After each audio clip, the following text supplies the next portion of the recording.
was a staunch anti-Zionist.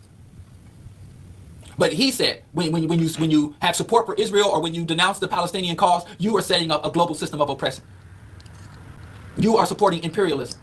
And you are damaging not just the Palestinian cause, but you are damaging the interest of African people throughout the greater Middle East and even social justice movements in the United States. How so? Who was the number one ally of the apartheid South Africa?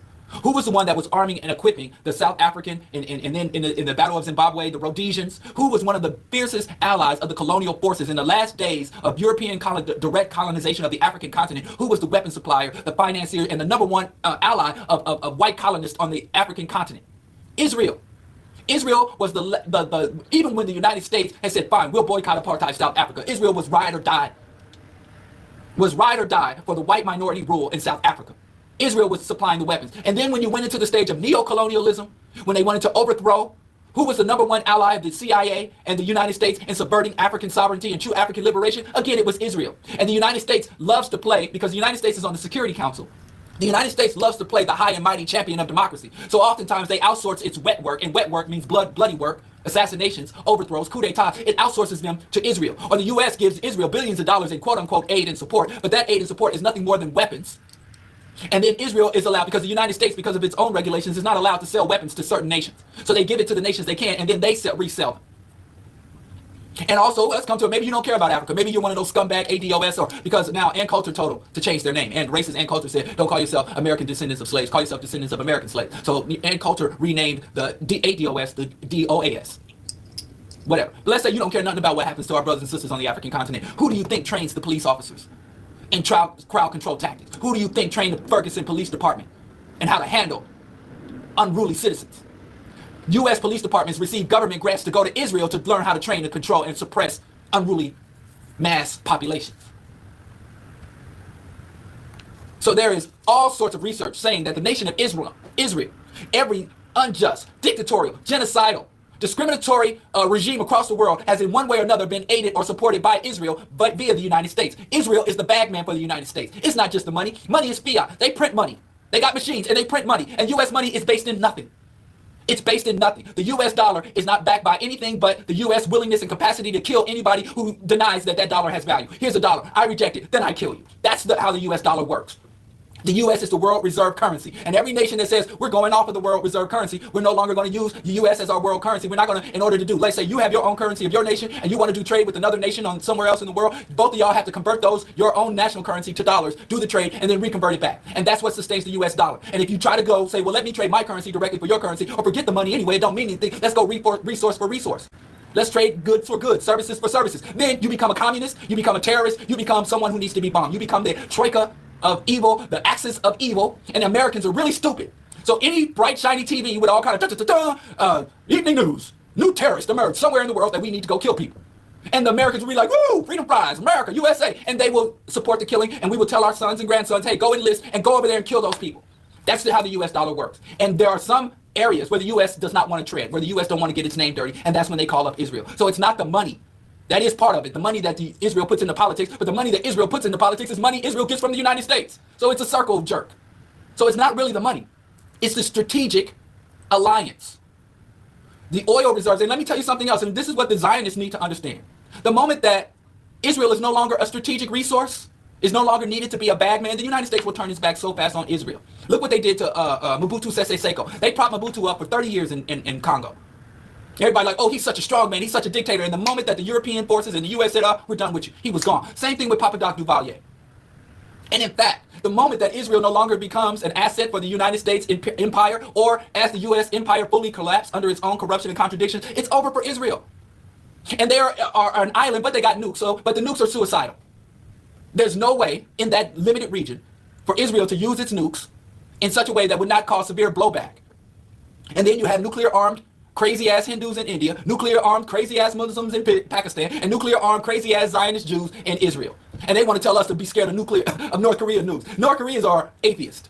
They're very rational. They ain't got no prophecy of the world burning in hellfire. I trust North Korea with nukes more than I trust Israel, Pakistan, and India. Because all three of those countries have these crazy delusions about the end of the world and burning in hellfire flames. They out of their damn minds. So leave North Korea alone. Let's go take the nukes from the Pakistan, but that's a whole nother discussion. But I'm saying the United States will not hesitate to turn its back on Israel when the time becomes convenient. And if you look at, like I said, and listen, as crazy as it sounds, there are more Christian Zionists in the world than there are Jewish Zionists.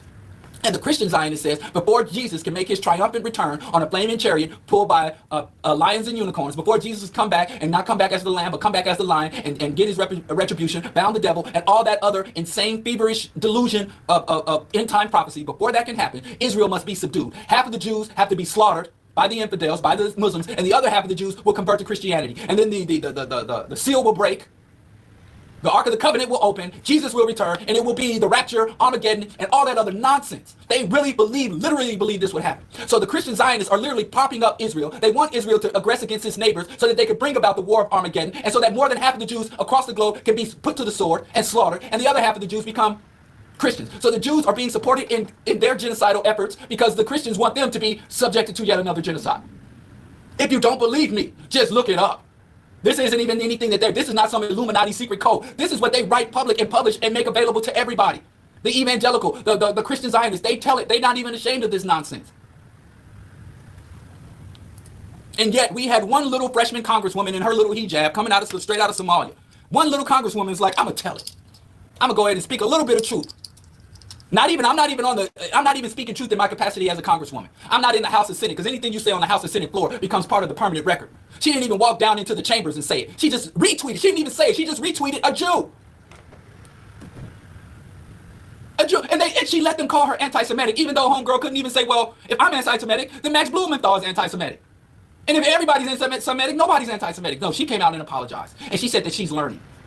She said that she didn't know no better. You know, when I was looking and seeing one nation contain people, cut people off from resources, build a wall around them, slaughter them with impunity, dump illegal weapons on them, dump white phosphorus, and bulldoze their homes, sterilize them, and separate people according to their ethnicity, their race, and their religion, I thought I was looking at genocide. I didn't know I was looking at God's will. I didn't know I was looking at biblical. So she's like, well, it smelled like genocide, it tastes like genocide, it walked like genocide, it talked like genocide, but how dare I? And then, how dare me say, when I said that U.S. politicians are subservient, it's curious how U.S. politicians are so subservient to a foreign nation, and all the U.S. politicians condemned me, validating and confirming my accusation. She's learning, though. She's learning. And let me tell you something. And I know a lot of black people are just so pro-black. They so slick. I don't care nothing about the Arabs. I don't care nothing about Israel. I know y'all so pro-black that y'all don't even know, but all things are connected. You're under a global system of oppression. Your local police department couldn't control and oppress and commit atrocities in your community if not for Israel, if not for NATO, if not for recolonization and neocolonialism in Africa. All that boils down to the cops stomping on your neck in your neighborhood. It's all interconnected. Whether it's the weapons and the tactical gear that he's wearing that he wouldn't have if the U.S. wasn't a global imperial army with so much surplus that they could freely supply our local police departments with military-grade weapons. It's all connected. And the dudes, even the trap houses, one of the biggest manufacturers and distributors of prescription and illegal drugs is the nation of Israel. They make big money off of the illicit drug trade and the illicit organ trade. Y'all talking about all these missing children, all these missing black girls. Go look up illegal drug trade, illegal organ trafficking, and the nation of Israel again. So you want to feel like even if you're not a humanitarian, you're only concerned about black people. The nation of Israel has been racist to black people within its borders and has set up racist and endorsed racist system and oppression of people all around the world. And I ain't got no chances of ever being elected to Congress, so I guess I can comfortably tell the truth. I wish a Congresswoman Omar hadn't pumped out. And let me tell you something for the rest of y'all politicians. The first politicians to speak truth to this and stand on their ground, stand on principle, stand on evidence, stand on the historical record of Israel, the first politician to do this will be one of the greatest politicians in the history of the United States. Obama pumped out. Obama was already laid out butt naked, moist on the floor before the feet of Netanyahu. And they were like, well, you're not moist enough. We love that you're laying prostrate on the ground before us, but you're not groveling hard enough. Obama quadruple super duper pumped out before Israel had every opportunity. And they still called him a shine boy. They still disrespected him. And again, go look up Max Blumenthal. When Obama was elected in 2008, this same quote unquote anti-Semitic Jew, Max Blumenthal, went to Israel. Oh, let me give a credit. Cynthia McKinney told the truth, but I'll get to that in a second. Max Blumenthal took a camera to Israel and just walked the streets of Tel Aviv and went up to various Jews and said, what do you think about Obama's election? And you never heard so much bitch. You would think he took that camera to 1942 Alabama, to Mississippi in 38, because all they could say was monkey, black monkey, bunky, N-word, monkey. That's what they hated Obama. And if you look at Obama from 2008 to 2016, everything Israel wanted, they got served to them by the Obama administration on the silver platter, and they were still on some monkey this, monkey that. But there was a politician who told it, who was honest about Israel, Cynthia McKinney. And they went and got another black woman to run against her and kick her out of her district, and they've been hounding and harassing her ever since. But there's something new here. This is the Trump era. She did that a decade ago. This is the Trump era. All the rules have changed. The rules have changed. Now you can come down. Now this is the time of the empire, where the empire is in such a state of decay, where all norms, traditions, and standards, everything's up for grabs at this point. So you can say things that used to get you impeached. You used to say things that couldn't get you elected, or do things that used to get you impeached that are totally fine now. Trump opened that door. So I'm saying the politician now in the Trump era. Cynthia McKinney, she is truly an icon and before her time. And as far as elected officials, she's one of the greatest. She's up there with Adam Clayton Powell. Shout out to Cynthia McKinney, but she was a little jumpy to the gun. Or she jumped the gun a little bit too soon. I think now, if Umar had doubled down, Umar should have brought Max Blumenthal onto her social media site. There's way too much evidence. But she punked out. And now she's going to get with the program, like Ocasio-Cortez. Now they got her on there talking about capitalism and socialism are not mutually exclusive. She was right, but the context in which she said it was an issue. She said you could be democratic socialist, doesn't mean you can't be capitalist. And what the hell is she talking about? But, you know, all of these women in Congress, hijab wearing women, trans women, and women of color and all this, you know, who gives a damn who's sitting there in Congress if the policies are identical? Who gives a damn?